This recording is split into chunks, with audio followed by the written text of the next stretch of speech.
Hello, hello, hello, and welcome to the Pixelated Sausage Show. Hi. How is everyone doing? Hopefully well. I am, of course, your host, Mark Kuznez, and I think this is going to be a shorter show. Recently woke up, not just because I woke up kind of just, then I splashed some water in my face, brushed my teeth, rinse my mouth out because I've got a dirty mouth. And here I am recording the podcast for the week of, 28th? Today's the 26th. So tomorrow's the 27th. The day you're listening to this, if you're listening to this on the day it came out, is the 27th of February 2025, Thursday. And I am just about to start streaming as well. By start streaming or just about, I mean I will be doing such that is as soon as I finish recording this podcast. Not as soon as I do it, I'll probably say, hey, catch yourself. And I don't know where I'm going with any of that, but I am playing through Arkham Knight. Finally, how do I feel about it? I'll leave that for that episode of Attack the Backlog. But I may wrap things up this stream. If not, we'll have one more stream to go, it seems like, given the progress I'm making, mainlining the game mainly. And after that, I don't know. Part of me started thinking today, you know what? I said I'm fucking sick of Batman and these Arkham style games. I don't want to touch another one of these things. And then today I started thinking, if I'm ever going to play Gotham Knights, it's probably right now. Because this is just the time. Let me just rip the Band-Aid completely off, play Gotham Knights immediately after this, then Suicide Squad, and be done with Arkham everything. Of course, Rocksteady is presumably working on a new Batman game, but given some recent news, I don't know how confident I am in that even coming out. But before we get to all that, what do you expect me to talk about today? Tell me. You're wrong. I'm going to tell you what I'm actually going to talk about game-wise. That includes Snezhinka? Recall, Empty Wishes, Mostroscopy, and Liberté. I was going to talk about one other one, but didn't have the time to play it. That other one is the big one of the week. So you have to wait another week for me to talk about. You want to know what it is? You want to know what it is? You want to know what it is? Lost Records Booming Range. So that'll have to wait until next week. So, for shame. For shame. But the news I alluded to, and I'm thinking about, with this news and regular life news, I feel like I want to just throw my RSS reader out the window and ignore news. And if anything comes up that is of interest, I'll find out about it on either Kind of Funny Games Daily, which is one of the few podcasts I still listen to, because it is a nice way of getting news. And outside of that, news can be exhausting. And constantly checking an RSS reader is definitely exhausting. I feel like I've gotten to the bad habit of checking it at least once an hour. And why? Why?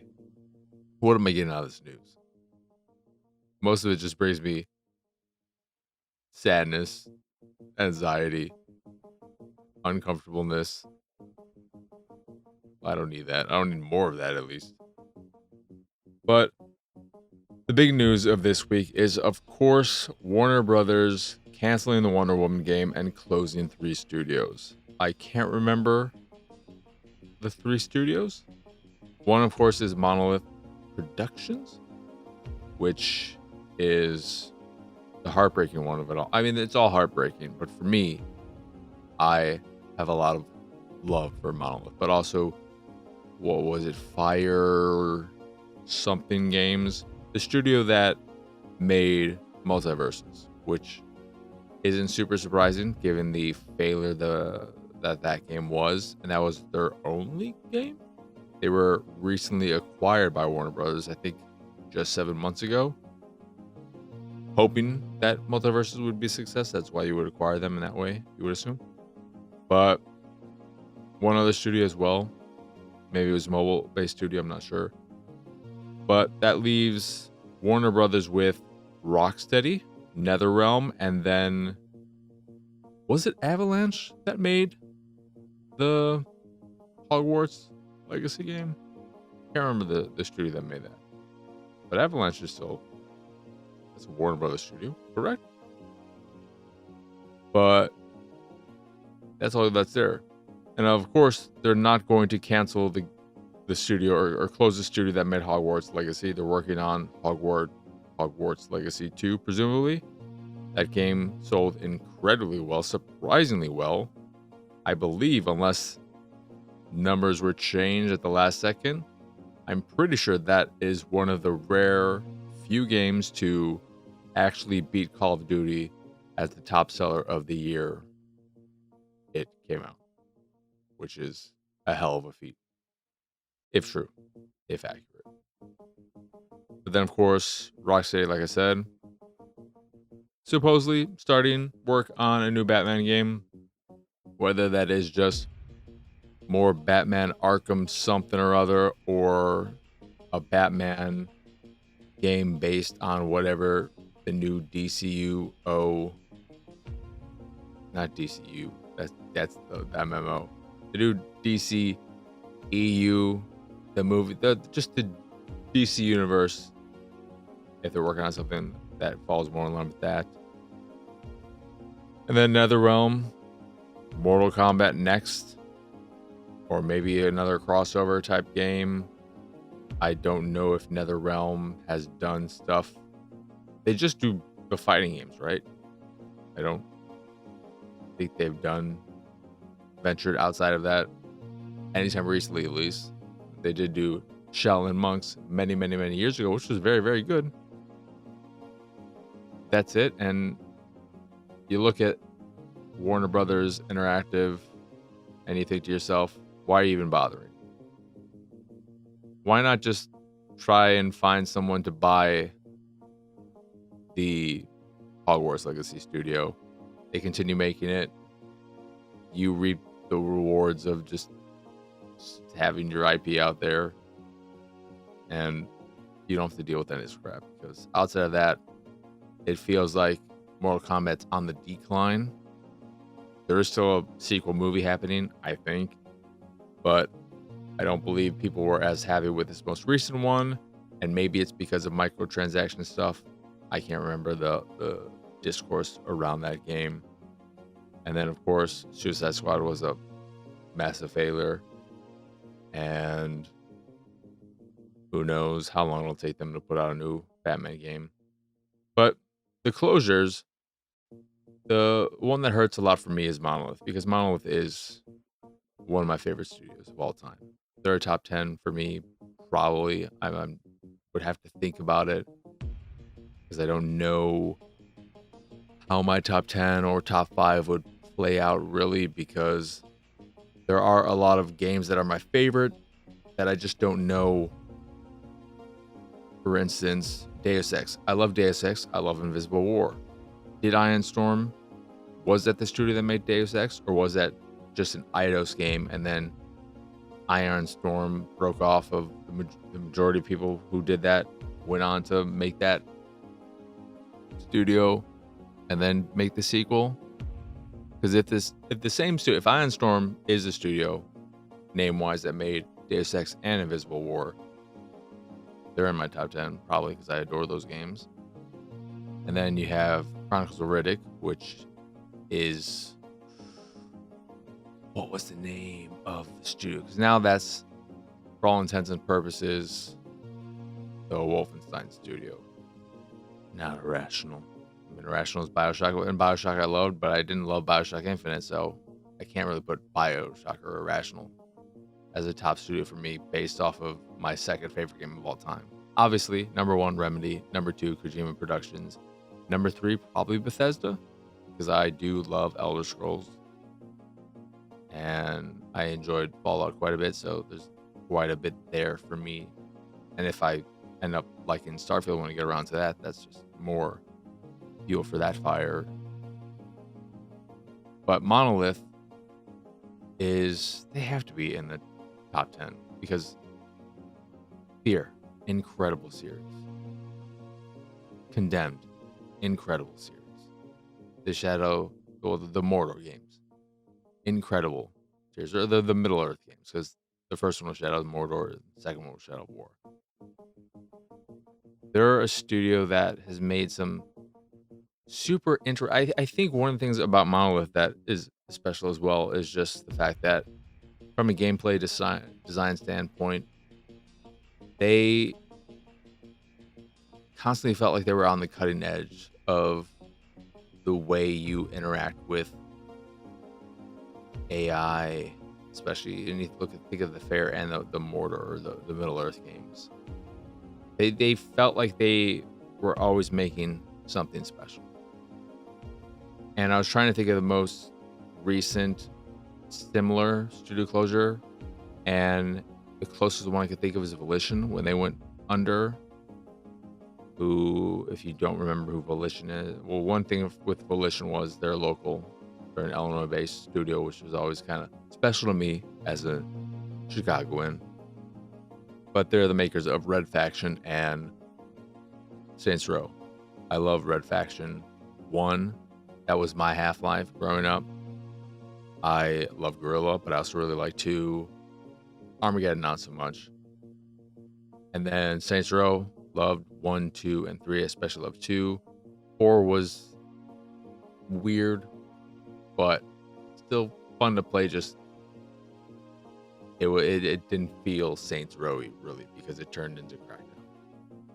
And then Agents of Mayhem had some alright ideas, but didn't quite come together. And then I haven't played the reboot of Saints Row, but that is the closest comparison I could think of. But even then, Monolith was just a special studio. And yes, a lot of the leaders of the studio left in 2021 after whatever they were working on that for that period of time was canceled. And some other people left as well, but I'm assuming that there was still a lot of good talent there. And I know why you wouldn't sell the studio, because I think that is something that my gut reaction is, and a lot of people's gut reaction would be, you have a studio with a legacy like that, why not sell it? You don't sell it because what is there to sell? If they're starting from scratch on a brand new game and don't have any IP of their own, don't own personally the patent for the Nemesis system, which is their most prominent thing of recent memory, which is also just a fucking waste. What a waste, Warner Brothers. You patent this thing, no one else can use it, and then you don't use it either. Good fucking job, jackasses. But when they have to start from scratch, you're basically just buying talent and the name of the studio. And if that's the case, why would you pay Warner Brothers to hire all these people? Just let them close the studio and then hire the people you want, people you need, who no longer have a job. It doesn't make sense. So that is why you wouldn't do that. But it's still, it just sucks, and it's sad to see the name go away because it does have such a strong legacy. Going even further back, I know there's a lot of cult love. That sounds weird to say, but there's a lot of love for their No One Lives Forever series, which I've always heard good things about, just never ended up playing myself. And they even were responsible for games that I wanted to play. The Matrix Online, the MMO that I was the most curious about, and I'm still the most curious about. And I think there might be fan servers up that allow you to play it. They did that. Monolith is a special studio, and now they're no more. And it's just sad. It's just sad. So, yeah. Don't know where to go from there. It also makes me playing through these Arkham games because of the Warner Brothers tie-in. I'm just like, ugh. I don't I don't want to do this anymore. You guys are a bunch of sons of bitches. But we will continue. It's just it's sad. It's a real shocker finding out that news. Because again, Monolith, incredible studio. You are gone, Monolith, but you will never be forgotten. Your legacy will remain. And I feel bad too, because I'm giving a lot of love and specificity and time to Monolith and not to the other studios closed. Not even remembering or knowing the third studio. But it's just that Monolith is the one that I had the strongest connection to. And probably, presumably, given the news articles and all that, that would be true of most people. Because they just have the longest legs. The studio that made Multiverses, again, don't know if they made anything prior to that. There was potential there. The idea was strong. What they should have done with Multiverses was make it DKO instead with Warner Brothers characters. Then it probably would have still failed, but I would have liked it. I would be playing it right now. I'd be playing until the day closed. But let us get on to what I've been playing. Starting with Snezhinka. Pronunciation, no idea. It's spelled Snezhinka. Pronounce it however you like. This is essentially a base defense game where you play a young girl whose sister is in some kind of army situation, military situation, and she's been going out on the front lines a whole bunch and has seen the wares of that. You look at your sister and it's like, oh, she can't take much more of this. And you want to find out what happened to her because after one of her most recent things, she was kind of injured and she had to go on the front lines. They called her back in to fight some more, and we never heard from her ever again. So you join the ranks on the low end and so on and so forth. Story doesn't really matter. But the game is you are defending a base from drone attackers, robot attackers. And it's all wave-based. Well, it's not even wave-based. It's level-based, essentially, where you'll take on a number of enemies, and then when you defeat all the enemies, you'll get a little card select screen in between levels that allows you to spend the money you've made on either a new weapon or some kind of permanent upgrade for that run, whether it be firepower, your reload speed, cooldown speed, your attack power, so on and so forth. And you can also hire an additional person to help with you, who may be a marksman, an assault rifle person, a shotgunner, etc. And that is all you're doing. There's a lot of kind of flavor with government taxation and stuff like that, where your salary is constantly being lessened by new taxes being implemented on you. So there are times in the run when you'll make barely any money at all because they're taxing the hell out of you. Here's a new tax every 5 levels and so on. But I did a complete run of the game going down one path. There are, I think, only really 2 paths. Maybe there's some little side branches in addition to those. But you have 2 main paths that you go on at one point where they say, do you want to go to the north side or the east side, something like that. And I did a complete run through 100 or so levels. And the thing about the game is it's so basic. You're just, again, fighting these small little waves of enemies that comprise the levels. You'll maybe fight at max 20 drone/robots during a level, and then that's it. Rinse and repeat. There's no challenge to the game. There's no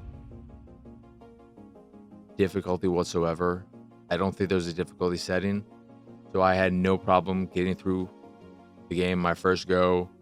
So it's not like a rogue light or like where part of the experience is death and having to retry and build yourself up and learn the game and learn strategies and what combinations work and so on and so forth. It's just mindless base defense.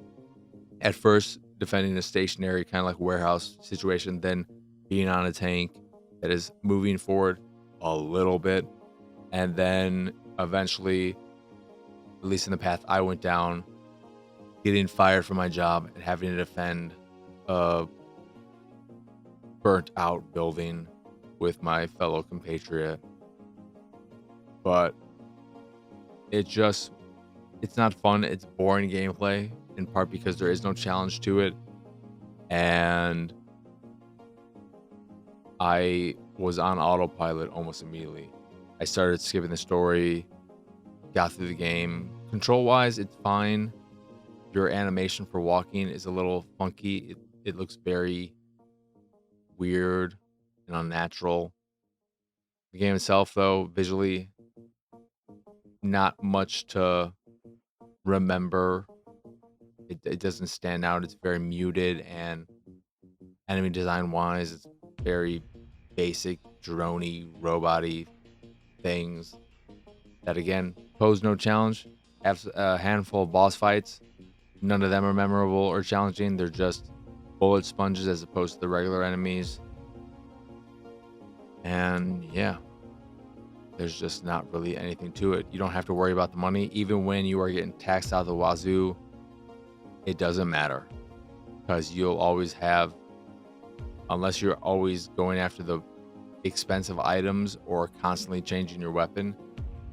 Because there is weapon durability, so after a number of levels, your weapon will get to the verge of breaking, and the way you alleviate that is by buying a new weapon. And that's it. It's super basic, super easy, super simple. It's all right as a mindless game to play when you're listening to a podcast or something, but it's not a game I would go out of my way to play.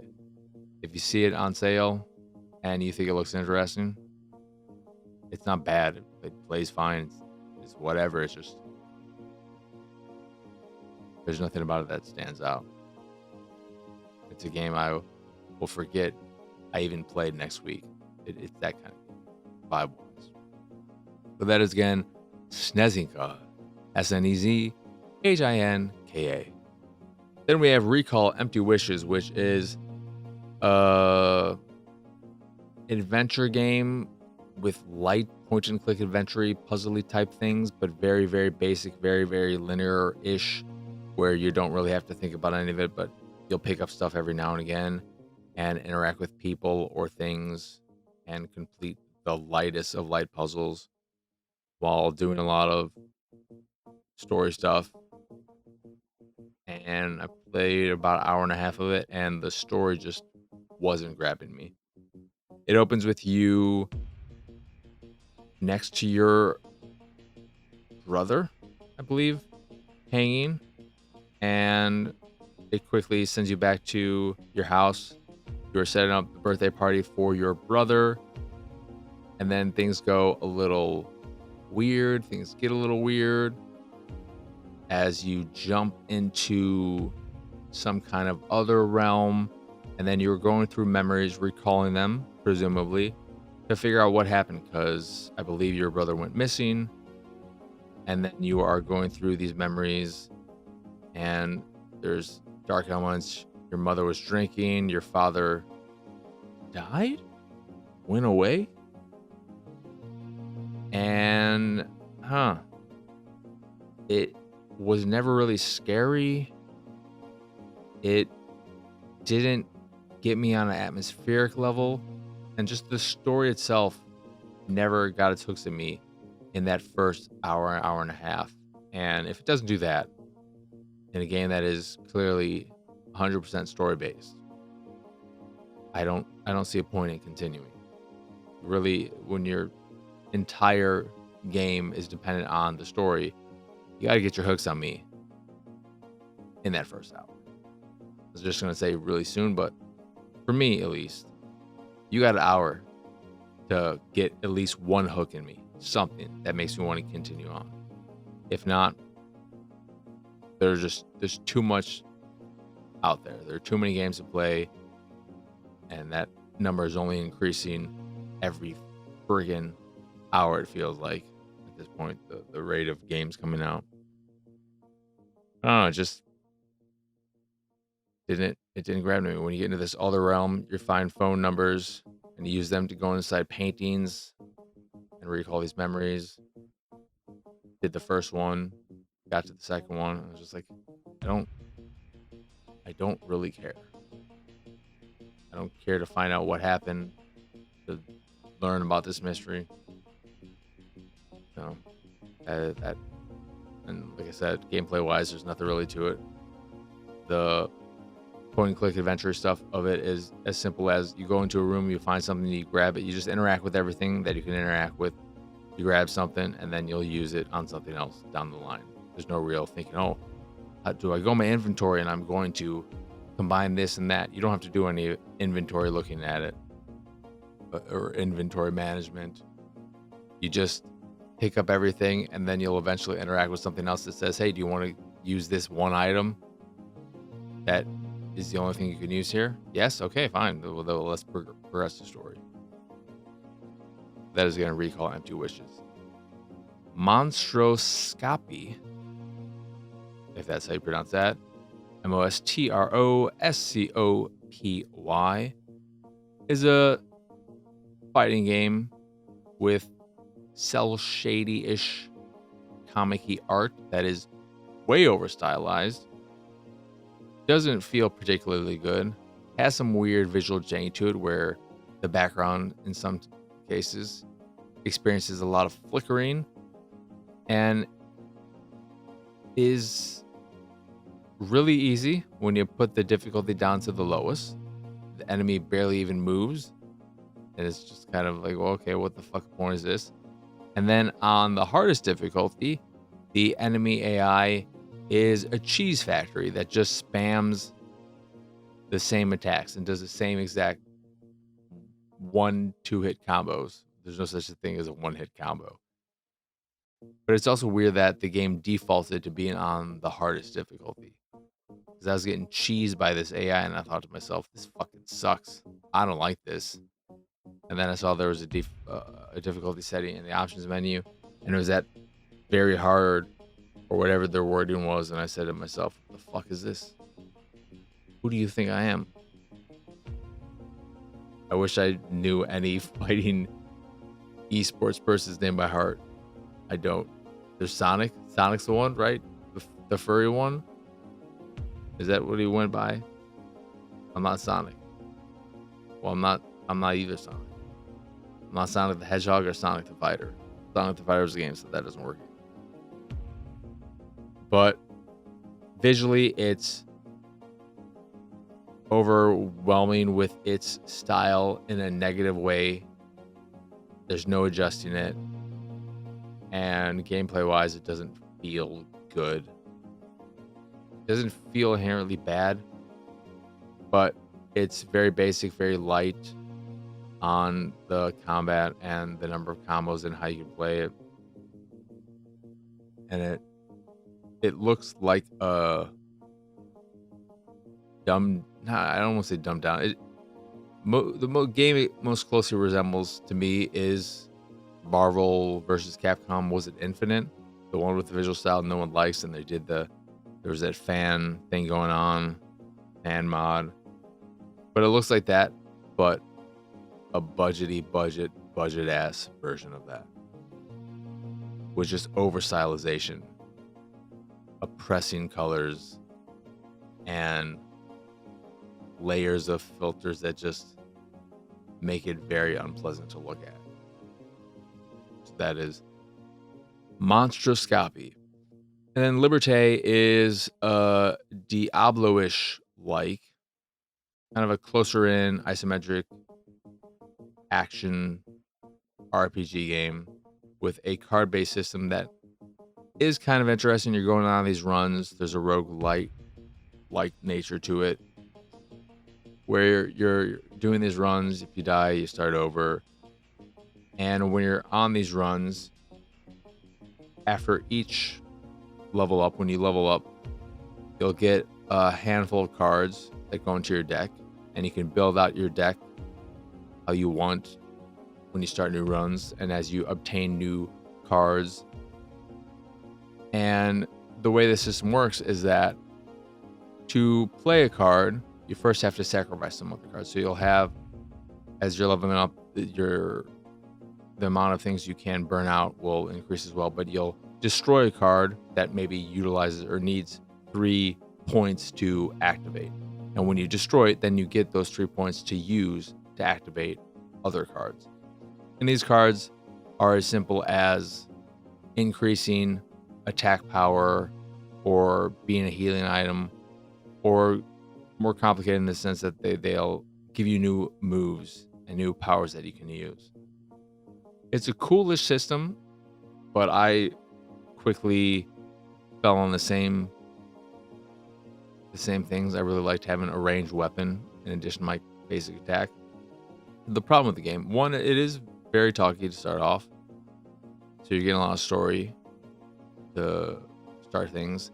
But the real problem is that, one, the combat doesn't feel that great. It's all right. You do a lot of hack and slashing and dodging out of the way.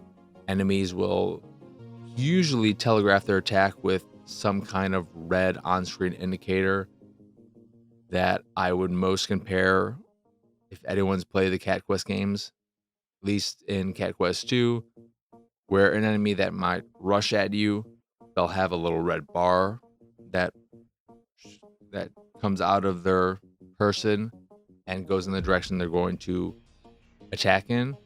So it is very easy to see attacks, knowing they're going to happen, and dodge out of the way if you're paying attention. So I like that as well. But the problem is, the combat just doesn't feel that great. And then to make matters worse, not a super good looking game. And that I bring up because it runs very poorly. The performance just plummeted off a cliff whenever a lot of stuff started happening on screen. When I got to the first boss fight, which I died at, I beat the second boss on my second run. Or I beat the first boss on my second run, which was a different boss. So there's variability there. But the first boss fight, performance just plummeted so much, and the frame rate dropped, and it became incredibly unpleasant to play it, more so than it already was. So I think there are some good ideas here, but in Liberté, they're not executed particularly well, sadly. So it's hard to recommend. I'm playing on Xbox. Performance may not be an issue on other platforms, PC, etc.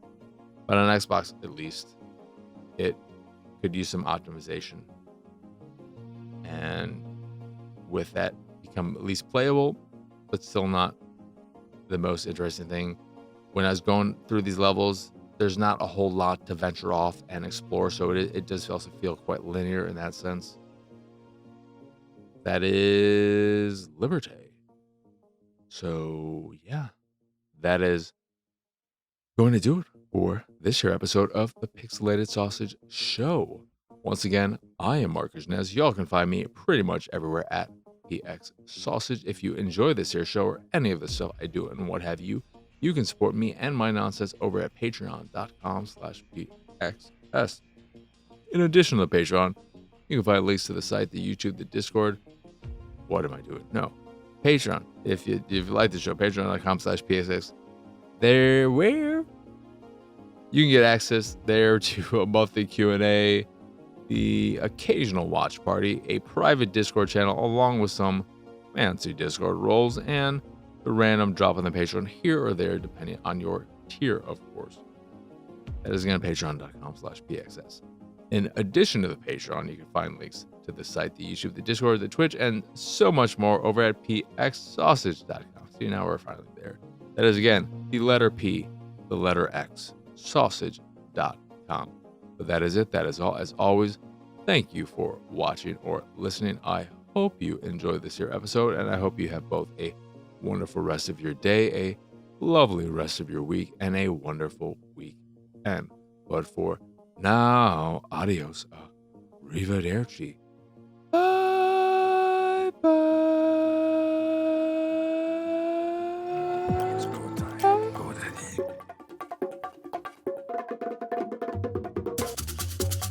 It's go time.